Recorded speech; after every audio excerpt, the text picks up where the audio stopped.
Did this last movie ruin me?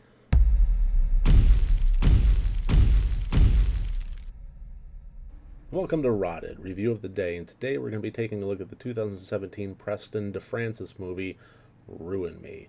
As always, these reviews are spoiler free. If you have seen the movie and you don't mind things being spoiled, we're going to have a deep dive discussion video later. But for right now, if you're wondering whether or not you should watch this movie and you're worried about things getting spoiled, this video is safe. This is just strictly a synopsis and review. So, the way that this movie sets itself up is as a weekend retreat for horror film buffs. It provides an experience out in the woods that is a tightly controlled game with actors that gives you the being chased by a slasher horror villain feel to it. And of course, things don't go right. Let's just get right into the review. The plot and subtext of this movie, I don't really want to discuss a whole lot because it's actually really difficult to do that without giving everything away. And one of the joys of this movie I found is that it actually gives you the opportunity to hypothesize and change your hypothesis on what is actually going on throughout. And it's actually fairly intelligent with how it handles it. It's very self-aware, kind of cabin in the woods style, but in a different way. It knows that you're going to be coming up with theories on what's going on, and it even plays to that with characters coming up with their own as almost a wink to the audience. And there's, every time you think of something, it changes and forces you to keep on your toes. So on that level, I really liked it. If it actually worked, that's kind of up to what your hypothesis was, by the time it revealed itself. I would say that overall, my first instinct of this movie was fairly accurate, but not entirely. Um, I would just have to give the plot and the way that it takes its twists and turns. They did tie up pretty much every loose end I could think of. So considering that it did take, go down some rabbit holes and it did tie up loose ends, I have to kind of, I gave it 11. It wasn't, terribly, multi-layered in so far as like Inception, more well thought out movies like that. Which Inception is obviously not a horror film, but if you take the thriller The Game with Michael Douglas and Sean Penn, I think that was a better example of a tightly controlled game that seems to be getting out of hand. Maybe it does, maybe it doesn't, you don't know, and you're thinking about that the whole time. That was a better example than Ruin Me, but better than I thought it would be, in all honesty. Intent, I think the intent for this movie was to be a cheeky horror film for horror film lovers. It's especially a bit of a love song, so I did give it a 14. Uh, you could tell that it never took itself entirely too seriously until the moments where it felt it was appropriate, and then it actually did that fairly well.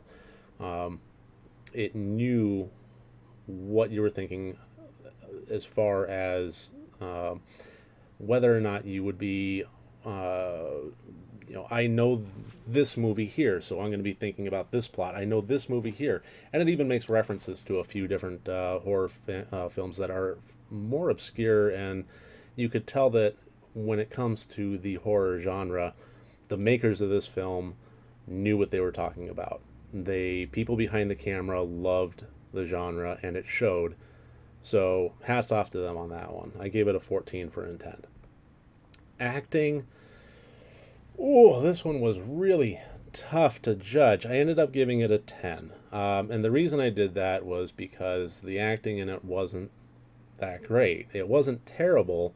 I think that the main character actress, Marcienne Dwyer, she did a fairly admirable job. There was not a whole lot to work with. And when they did throw more complex character attributes her way, it felt a little stiff.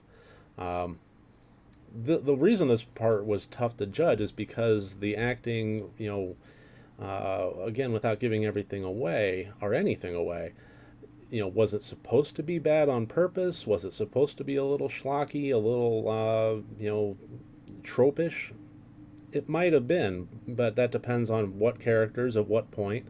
I really just, considering everything that was going on, I really just couldn't give it any higher than a 10, but I didn't feel fair in grading it any lower than that. The effects, not a whole ton of effects to be had, and again, this is a situation where, these are taking place within the context of a controlled game, a weekend retreat where everything is safe. So yeah, you have props and you have corn syrup, and when things get out of hand, is that intentional? Is that the prop department of this tightly controlled game all of a sudden now showing their A game where they were holding back before to fake you out? It's tough to tell without giving everything away. There wasn't a whole lot of gore. There wasn't a whole lot of effects. Not it wasn't a creature feature or anything like that. Um, I went ahead and gave it a 12 for that, just because again, whether or not it was supposed to be cheesy or supposed to be good, it's tough to tell. And the effects never really went too far beyond just blood packs under somebody's shirt, things like that. So 12 for effects. The fear quotient is the lowest score of the grouping at a 5, just because it didn't scare me in the slightest. Um, there, if its intention was to keep me on edge, I have to say it kind of failed at that too. The most generous thing I can really say about this movie is that it kept me thinking and it kept me on my toes, and it kept throwing my theories out and constantly had to replace them with others, and that was fun. That was fun, but it wasn't scary. So, fear quotient, I gave it a 5. For a total score of 52 out of 100. Uh, so, I think it's worth watching if you, especially if you love horror films and you just want to have some fun. It's not scary. It's reasonably intelligent without actually being too smart. It's very aware of itself, and on that front, I would say I would recommend it.